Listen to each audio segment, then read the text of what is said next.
Everybody, this is Josh with TFirearms. Today we're going to be taking a look at a couple different muzzle devices along with no muzzle device and some suppressors to see and kind of demonstrate as best we can how they impact flash suppression and what flash suppression is and how it relates to you, the end user, specifically when it comes to self-defense.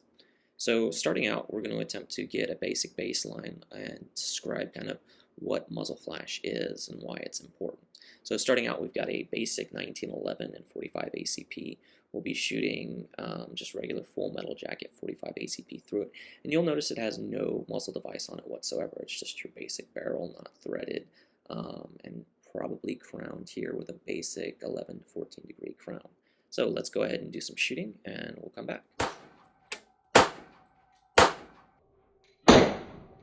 Now, as I'm sure you saw during the video, we had what appears to be a basic fireball coming out the end of the gun. This is what we're talking about when we refer to muzzle flash. Now, the cause behind muzzle flash is pretty simple. You basically are using fire, which is why guns are called firearms, to propel a charge and essentially a controlled explosion that propels the bullet down the barrel and hopefully to what you're aiming at. The downside to that is you have all these expanding gases from your explosion coming out the end of your muzzle device. Now, what this does that impacts you negatively is, one, it can be disorienting, especially if you're shooting in low light or if you're shooting under night vision. It can have even more detrimental effects because ambient light is being amplified. But also, if you are shooting at someone else or someone else is shooting at you, a muzzle flash is a very good indicator of where that shot is coming from. During my time in the military, we would very often during low light situations not be able to see the individuals firing at us at all, and so we would often be engaging muzzle flashes because that was the only indicator we had for where someone was or where the fire was coming from. And as we go through these videos in the future, I'd like to do another one where we kind of look at some of the other atmospheric effects that are created by a weapon being discharged that can be used to identify both the shooter and where they're shooting from. Now, for you, what this means is if you have muzzle flash, it's an easy, readily identifiable signature that's going to direct whoever you're shooting at to you doing the shooting. Now, going back to this video that we just did with this 1911 here, you can see we did have a muzzle flash, and I will, by way of caveat, I'd like to point out that this is by no means a strictly scientific test or anything like this. We're going to have rifles, we're going to have pistols.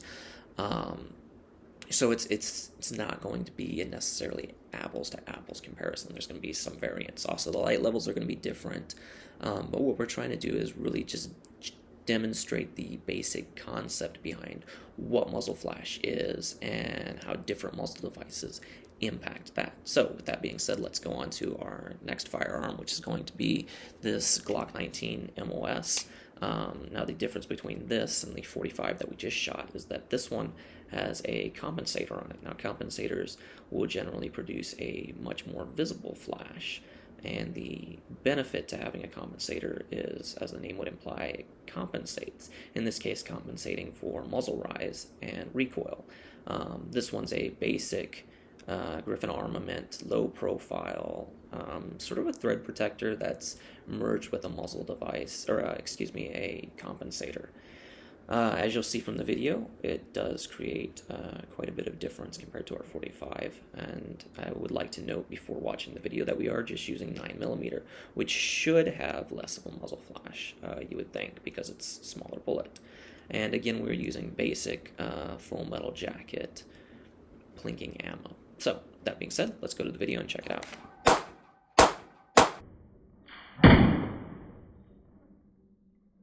Quite a bit of difference there comparing our compensated barrel to our non-threaded, non-muzzle device bearing barrel. And I would like to reiterate that this isn't strictly an apples-to-apples comparison. I'm not trying to make this video and say that this one thing is what's going to completely eliminate muzzle flash. More what I'm trying to do is demonstrate how different muzzle devices affect muzzle flash differently, and kind of in as brief a manner as possible describe the pros and cons to those different muzzle devices and why you might want to consider putting one on your weapon. That being said, you'll notice that my hair is a little bit shorter. The reason behind that is we decided to shoot the majority of these rifle shots on a different night, and the reason was because the results we got weren't necessarily what I was expecting, and I wanted to get better lighting to more or less help demonstrate it to you, the viewer, better, which is kind of the reason why we're using some of these weapon systems that we are using. And with that being said, let's move on to our next one. So this is a shop custom What Would Stoner Do derivative. We've got a 14.5-inch barrel here. It's a fax and pencil barrel, and we have pinned and welded a Strike Industries J-Comp. Now the J-Comp, as the name would suggest, is a compensator, which generally speaking means that it's harnessing the gases that are coming behind the bullet to propel it down the barrel. And instead of just letting them drift off into the air, it's harnessing them, in this case, and in the case of most compensators, to reduce muzzle rise. So in this case, we've got two vertical vents going on the top of the rifle, and I don't know, you can kind of see them right there. There's two of those little bitty holes. Nothing really extreme, but just enough that it captures some of that gas as it's leaving the barrel, vents it straight up, and what that does is as the weapon is firing, you've got recoil pushing it up, and as those bullets are leaving the barrel, you have got the gases venting, and it's helping to push the barrel back down. Now, this is a bit of a muzzle brake compensator hybrid, and what muzzle brakes do is, generally speaking, they will have vents on the side of the muzzle device. In this case, we've got these two primary ones here. Normally, these vents are angled towards the shooter between 20 and 45 degrees. In this case, I'd say these are probably more closer to 20 than 45. And what they do is they're going to vent gases back diagonally along the barrel. And what that's supposed to do, and what muzzle brakes are designed to do, is to help mitigate felt recoil. So as you're shooting, you've got recoil pushing the gun back, and then you've got these gases attempting to push the gun forward. And it's not going to be as dramatic as I'm showing here. This is, again, we're trying to explain the concept in an easy to picture and understand way. That being said, muzzle brakes and compensators are extremely effective in creating easy to control rifles, easy to shoot rifles, and pistols as well. But guns that'll stay on target, and you'll normally see them with a lot of competition shooters and a lot of target shooters. This gun right here is mine, and I designed it more for precision, fun shooting. And so I stuck a compensator muzzle brake combo on here to kind of get the best of both worlds. And because of that, because they are such pleasant shooting muzzle devices, they are extremely popular, and I saw quite a few of them at the shop. But the downside to that is all of these gases are being harnessed and being used and kind of exploited to their utmost. And as you're about to see, it creates quite a bit of muzzle flash. So let's go ahead, and we've got a couple of clips kind of back to back because I was having a hard time capturing it on camera. So I'm going to go ahead and play all of those real quick and let you kind of actually see what I'm talking about here. So let's go ahead and get shooting.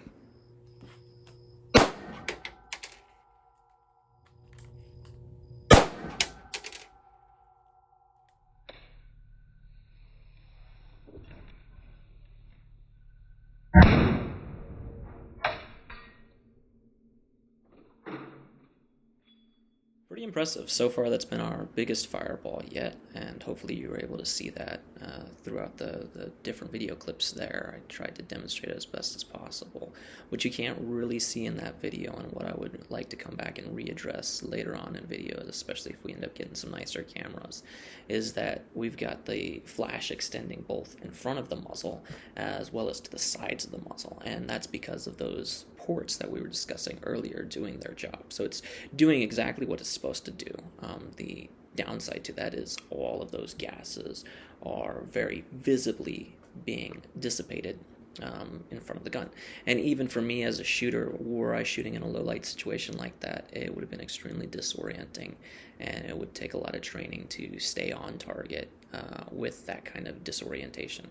So if you're looking for something for home defense, you probably would want to look at something, not necessarily a muzzle brake or something like that, because you do have all of that disorienting effect going on. Also, another downside to muzzle brakes is in an urban type of situation, Anytime you're shooting indoors, it's going to be a lot louder than if you're shooting outdoors. And even more so if you're using some type of muzzle brake. If you've ever been to an indoor range and you've been next to someone shooting with a muzzle brake or something of that nature, you'll notice that the concussion's way louder than what you would normally hear with a normal weapon of that caliber. The other downside is that gets amplified even more the larger the caliber goes. And in the military, it was very common for us to learn the hard way that with certain weapon systems and ones that are running brakes, it's best to stand behind the shooter instead of in front of the shooter, because, or not necessarily in front of the shooter, but shoulder to shoulder with the shooter, because all of that vented gas coming back at that 45-degree angle ends up right in your face, and it's a less than pleasant experience. On that note, let's take a look at what the military primarily uses on all of their M4s, and that would be the flash hider.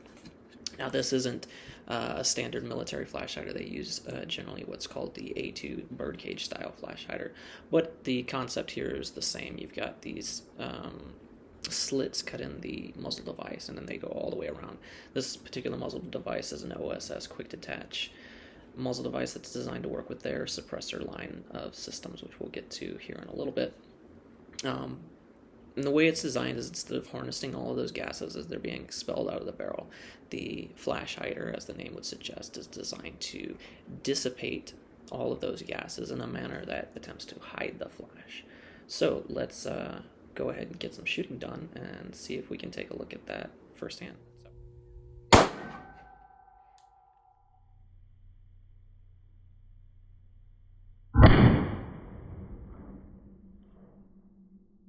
So as we could see from that video, the flash hider really did live up to its name and did an excellent job hiding the flash. And I think it's important to note, and I didn't really do a good job describing this previously, but this is a short-barreled rifle post-dealer sample machine gun that we have as a demo at the shop. What's important to note about that is it is a 10.5-inch barrel that we're running here. Now, the issue with shorter barrels is you have less time for the propellants or the gunpowder to burn up as it's leaving the barrel behind the bullet. What this does is it often reduces your velocity of your bullet, sometimes significantly depending on the length of the barrel. But it also means that as the bullet leaves the barrel, you still have gunpowder that's burning up following behind that bullet. So often you get a much larger, a much more visible fireball coming out of short-barreled, either short-barreled rifles or braced pistols and things of that nature. But anything with a shorter barrel is going to, generally speaking, have a much larger fireball than its counterpart. And I know what you're thinking, oh, well, that other one was only 14.5 inches. And, 4 inches, that's not really that big of a deal. Well, despite what your girlfriend may have told you, it actually is, and especially with these barrels here. So I'm sure there's a life lesson in there somewhere. Now, in the case of this barrel, the fact that we were able to not only significantly mitigate the flash compared to that muzzle brake on the longer barrel, but mitigate it so well really speaks to the quality of this flash hider. Now, there's one last thing we can do to truly mitigate flash, and that's to use a suppressor. And I've got two suppressors here, and there are a lot of misconceptions about suppressors and how they work, whether they completely silence things, whether they don't. And the basic concept behind what a suppressor does is, as those gases and that controlled explosion's leaving the barrel, it enters into the suppressor, and the majority of it is captured and contained within the suppressor. And essentially what that does is that muffles the report from that explosion, and in doing so, significantly reduces the sound signature of the rifle going off. It also has the benefit of mitigating your flash because it's capturing all of those gases that are exploding and containing them and releasing them much more slowly than if the bullet was just leaving a normal muzzle, not through a suppressor. So this first suppressor we've got, this is a OSS HXQD556, and this is designed to interface directly with this flash hider. It's got a threading system on it, and it's very easy to use, very quick, fast takeoff, on and off. Now, this other one we've got is a Griffin Armament GP5556.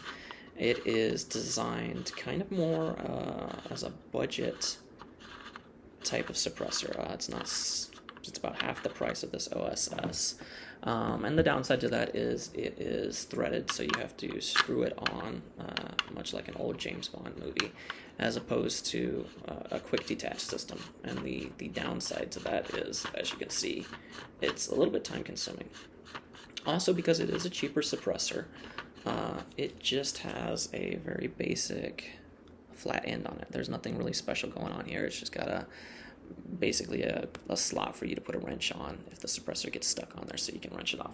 Now this OSS suppressor, on the other hand, has a flash hider built into it, and I don't know if you can see, but it's extremely cool looking and pretty impressive.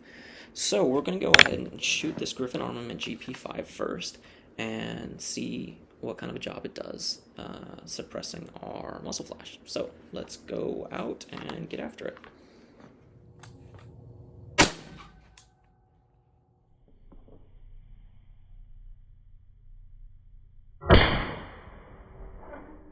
Pretty significant difference there, and I would like you to notice that it is much darker, so any muzzle flash is going to be significantly more visible with shooting these suppressors. And that's part of the reason why we went ahead and shot on a different night.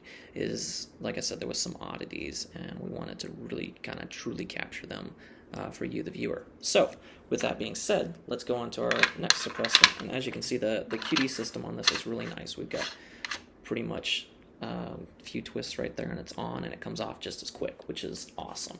It's a very user-friendly system, a very easy system, and especially if you're running multiple rifles, being able to take them on and off that quick is a huge advantage. So let's go ahead and see how this suppressor with the flash hider built into it works for us.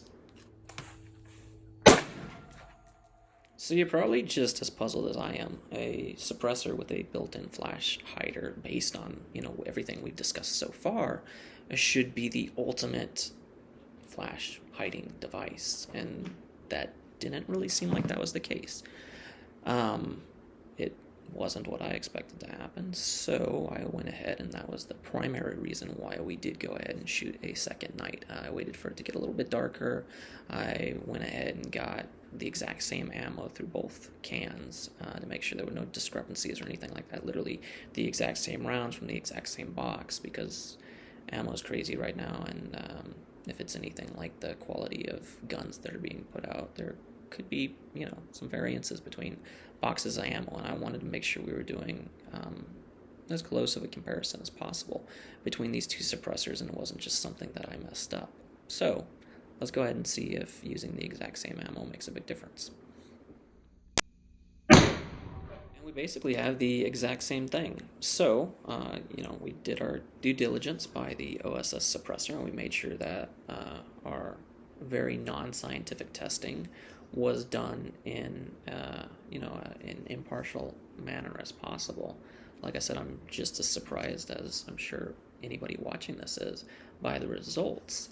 Now, I don't want anybody to take this as me saying the OSS suppressor here isn't a good suppressor. We are testing exactly one variable, and that is flash suppression, as opposed to noise suppression, which is the primary purpose behind most suppressors. Flash suppression is just an added benefit. Now, with that being said, the GP5 by Griffin Armament was designed from the ground up to be, a budget level suppressor. It's very economically priced, but it is also designed to be small, portable packaged, reduced noise signature, and to reduce flash signature in a manner that is beneficial specifically to self-defense use. And in my opinion, it does that extremely well, as we just saw. And so hats off to Griffin Armament for doing exactly what they set out to do, and doing so in an extremely economical manner. Like I said, at half the price point of the OSS, I wasn't expecting a whole lot out of this suppressor, and so I'm quite surprised and quite impressed with it. That being said, this is a full auto rated suppressor, and this is a machine gun, so I feel like we would be doing ourselves a disservice not to go test it on full auto and really see how well it does at flash suppression. And I would like to note, this is going to be the last shoot of the night. So that means it's going to be the darkest one, and you should be able to see pretty well just how well this can does at flash suppressing. So I will let you guys go watch that, and I want to thank you all for your time and your continued support. So thank you very much, and I hope you enjoy the rest of this video.